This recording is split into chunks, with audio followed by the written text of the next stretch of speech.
नमस्कार दोस्तों। मैं हिम्मत सेठ एक बार फिर आपके सामने उपस्थित हूँ एक नए विषय को लेकर। हम महावीर समता संदेश यूट्यूब चैनल से बोल रहे हैं और आपका बहुत बहुत स्वागत है। दोस्तों, आज मैं बात करूंगा अरुणा आसफ अली, भारत रत्न अरुणा आसफ अली, स्वतंत्रता सेनानी। और और आज उनकी पुण्यतिथि है। 29 जुलाई 1996 में उनकी डेथ हो गई थी। और वो 9 अगस्त 1942 का जो आंदोलन था, भारत आजाद कराने का, करो और मरो के नारे के साथ, और अंग्रेजों भारत छोड़ा का आह्वान, महात्मा गांधी ने वो जो आह्वान किया था, और वो सबसे बड़ा और सबसे प्रभावी आंदोलन था स्वतंत्रता संग्राम का। और उसके बाद ही आजादी मिली। अब मैं मैं नहीं जा रहा हूं कि आजादी मिलने की क्या अलग और भी कारण थे, लेकिन 1942 के आंदोलन के बाद आजादी मिली। और उस 1942 के आंदोलन में भारत रत्न अरुणा आसफ अली ने की भूमिका बहुत महत्वपूर्ण थी। 8 अगस्त को, जब गवालिया टैंक वहां पर, जो आजकल उसको अगस्त क्रांति दिवस मैदान के रूप में भी याद करते हैं, तो गवालिया टैंक मैदान पर कांग्रेस का अधिवेशन 7 और 8 और 9 तारीख को होना था। 8 तारीख को हुआ भी। और उसमें फिर महात्मा गांधी ने ये आह्वान किया, करो या मरो का। तो अंग्रेजों का कान खड़े हो गए। अंग्रेजों ने सारे विपक्षी नेताओं को, खासतौर से कांग्रेस के सारे बड़े नेताओं को गिरफ्तार कर लिया। 9 तारीख को सुबह अधिवेशन शुरू होना था। फिर से लोग जुटे थे वहां पर, लेकिन स्टेज खाली था। कोई नेता नहीं था वहां पे। नेता होता कैसे? सब गिरफ्तार कर लिए गए थे, या बाहर से, दूर से, मेरी अब मुंबई में नहीं थे। अब उस समय ऐसी कोई रेले तो थे नहीं कि, या हवाई जहाजों की इतनी फैसिलिटी थी नहीं कि वो फटाक से अगस्त में आ जाते। तो उस भीड़ में से को चीरते हुए एक नवयुवती निकली। 30-32 साल की नवयुवती थी वो। और उसने निकल करके स्टेज पे पहुंची और वहां लगे तिरंगे झंडे को फहरा दिया। सारी पुलिस और मिलिट्री और ये सब खड़े थे वहां पे। इसकी अंग्रेजों की अंग्रेजों की मिलिट्री और सारे खड़ी थी वहां पर। और उसको, मतलब, गिरफ्तार करने के लिए तैयार थे। लेकिन वो इतनी चालाक निकली, कहना चाहिए, कि इन सबको झांसा देके वो भूमिगत हो गई। इनके हाथ, पुलिस पुलिस और मिलिट्री के हाथ में नहीं आएगी। ये हाथ मलते रह गए। दौड़े भी उसके पीछे, लेकिन गायब हो गई। तो वहां से उसका सफर शुरू होता है। उसके पहले से ही सफर तो पहले से ही शुरू हो जाता है। लेकिन वो एक बहुत बड़ा वो जो था, अरुणा आसफ अली ने, मतलब, उनसे 1928 में शायद शादी कर ली थी। और वो शादी जो है, मतलब, बिल्कुल अ, अंतरधर्मी, मतलब दूसरे धर्म में शादी की। जाति का तो खैर सवाल ही नहीं था उसमें। और परिवार के विरुद्ध जाके शादी की। परिवार के लोग नहीं चाहते थे कि वो अ, अरुणा आसफ अली से शादी करे, लेकिन उसने शादी कर ली। अरुण, मतलब, ये जो आसफ अली साहब थे, ये कांग्रेस के बहुत बड़े नेता थे और बहुत बड़े वकील भी थे, जिन्होंने भगत सिंह का केस लगा। इसने शादी कर ली 2028 में। और 2030 में दांडी यात्रा, जो महात्मा गांधी ने नमक सत्याग्रह किया था, उसमें भाग लिया। और अंग्रेजों ने पकड़ लिया, उसको जेल भी भेजा। ये जो अरुणा आसफ अली हैं, ये एक बंगाली परिवार से थी। कलकत्ता में रहता था इनका परिवार, गांगुली परिवार था। और कहीं ना कहीं इनके परिवार का रविन्द्रनाथ टैगोर से भी संबंध था। उपेंद्र नाथ गांगुली और अंबालिका देवी इनके माता पिता थे। लेकिन इनका जन्म जो है पंजाब में हुआ। पढ़ाई पहले स्कूली शिक्षा लाहौर में हुई, लाहौर के सेकेंडरी हार्ट कॉन्वेंट स्कूल से, और बाद में उन्हें नैनीताल कॉलेज भेजा गया। वहां से बीए करने के बाद कोलकाता के गोखले स्कूल में अध्यापक बनी। वे उच्च शिक्षा के लिए इंग्लैंड जाना चाहती थी, पर बाद में वो स्वतंत्रता आंदोलन में कूद गई। और 30 में इनको गिरफ्तार कर लिया गया था, आपको पता ही, मैंने बताया। लेकिन जब शादी की तो इनके परिवार वाले इसके खिलाफ हो गए। और इनके अरुणा जी के चाचा ने तो बहुत ही कड़ी प्रतिक्रिया दी का अरुणा हमारे लिए मर चुकी है। वो हमने उसका श्राद्ध भी कर दिया, हमारे उस घर के दरवाजे हमेशा हमेशा के लिए उसके बंद हो गए हैं। लेकिन अरुणा आसफ अली झुकी नहीं, वो संकल्प की बहुत पक्की थी। 1931 में महात्मा गांधी और अ, इरविन के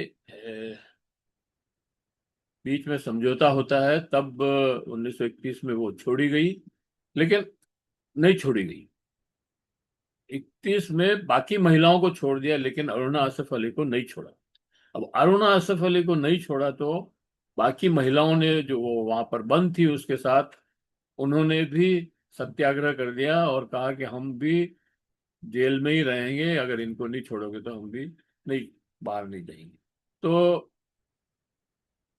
उनको फिर जेल से गांधी जी ने हस्तक्षेप किया और फिर उनको जेल से छोड़ा। 1932 में फिर गिरफ्तार हो गई और दिल्ली की तिहाड़ जेल में भेज दी।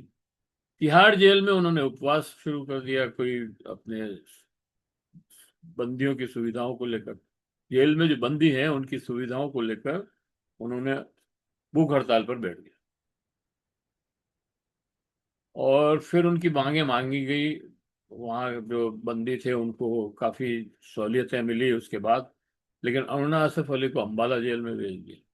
अरुणा आसफ अली के दृढ़ निश्चय और मजबूत इरादे की यह एक मिसाल है। इसके बाद अरुणा जी की वीरता और साहस की 1942 की कहानी हम ऊपर बता चुके हैं।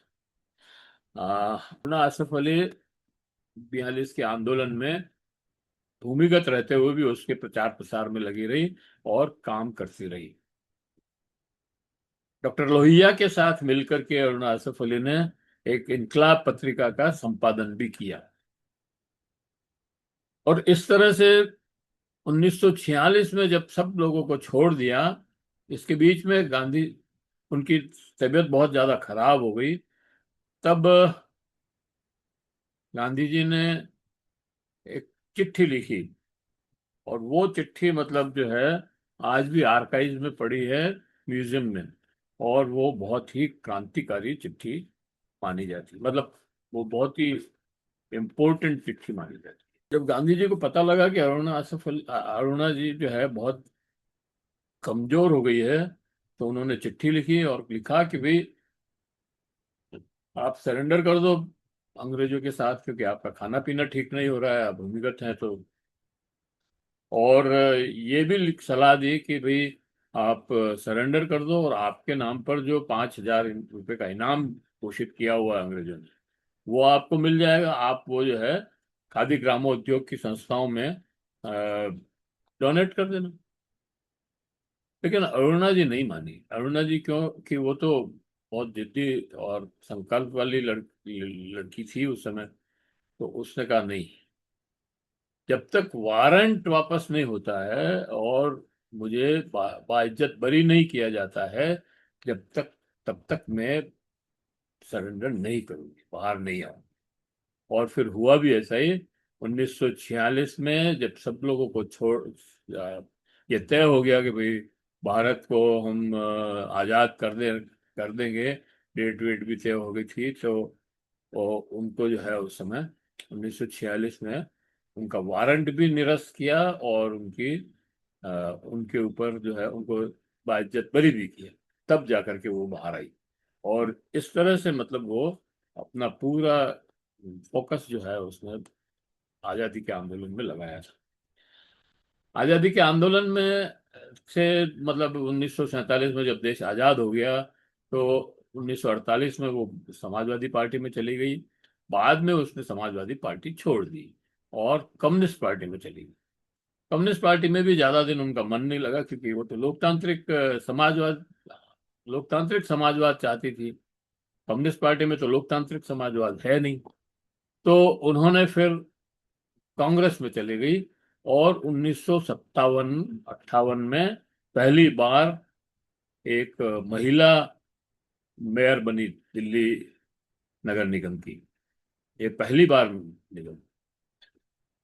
और उसके बाद भी जो है 1960 के बाद मतलब 62 जब भी वो का टर्म खत्म हुआ, उसके बाद वो राजनीति से थोड़ी विरक्त होने लगी। और लेकिन अरुणा असफ अली का पूरा जीवन सक्रिय स्वतंत्रता संग्राम सेनानी एवं एक वरिष्ठ समाजवादी वामपंथी विचारक, वो लोकतांत्रिक अधिकारों के की पक्षधर मानी जाती थी रही। वे सार्वजनिक जीवन के सम्मानित हस्ती के रूप में विकसित हुई।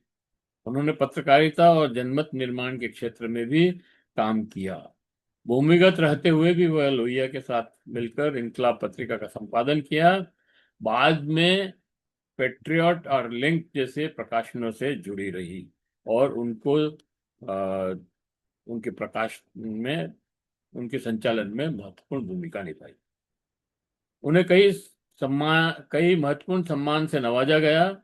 1991 में उन्हें Jawaharlal Nehru award for international standing प्रदान किया गया। 1992 में भारत सरकार ने उन्हें पद्म विभूषण से सम्मानित किया। 29 जुलाई 1996 को उनका निधन हो गया और 1997 में उन्हें मरणोपरांत भारत के सर्वोच्च सम्मान भारत रत्न से सम्मानित किया गया। अंतिम वर्षों में वो किसी एक पार्टी या राजनीतिक दल से की सदस्य नहीं रही, लेकिन विचारधारा से हमेशा वह समाजवादी रही। स्वतंत्रता, धर्मनिरपेक्षता, सामाजिक न्याय और लोकतांत्रिक अधिकारों की प्रतिनिधि बन गई। कहने को वे किसी पार्टी की से नहीं जुड़ी, लेकिन विचारों से वो अंत तक समाजवादी विचारधारा से ही जुड़ी रही। उनके साहस और विचारों में तनिक भी फर्क नहीं आया। वो शुरू से ही मतलब बहुत अग्रेसिव कहना चाहिए और जुझारू महिला थी। आ, उन्होंने स्कूल में टीचर भी रही वो एक बार। और वो पेंटिंग वगैरह भी बहुत अच्छा करती थी और आर्टिस्ट थी। नृत्य नृत्य में उसका बहुत झुकाव था। उन्होंने एक नृत्यांगना से नृत्य सीखा भी। तो इस तरह की बहुत सारी चीजें थी उनके साथ जुड़ी हुई, बहुत ही। लेकिन जो वो जो है 1942 के आंदोलन के लिए और समाजवादी विचारधारा के लिए ही सबसे ज्यादा जानी जाती है।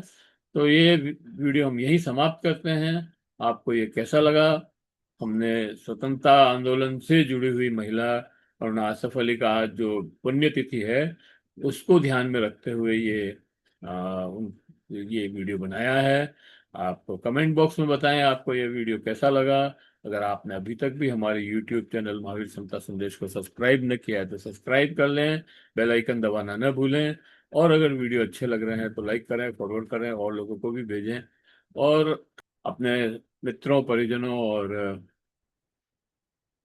सोशल ग्रुप्स में भी डालें और उनसे भी निवेदन करें कि इस वीडियो को सब्सक्राइब करें, क्योंकि ये इतिहास की सही जानकारी देते हैं और कोई मुलम्मा नहीं लगाते हैं। जय हिंद, जय भारत। मिलते हैं किसी और वीडियो के साथ।